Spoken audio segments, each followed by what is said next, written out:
Bakit nawasak to? Sa drive to eh. Tatanggalin mo po RX26. Gusto meron sila nasa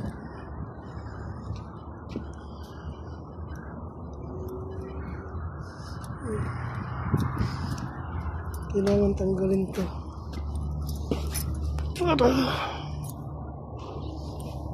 tatanggalin to muna. Alisin ko muna to.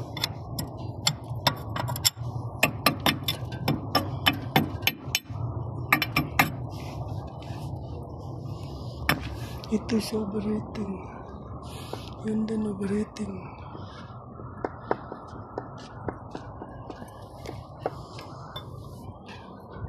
Ito. Tapos na to. Controller na ito. Yan. Inantay pa yung parts na nakabit na yung transmission. Dito na tayo. Magpapakas nito, maglilinis mo lang dito. Tanggalin ko ito. Kasama natin maintenance.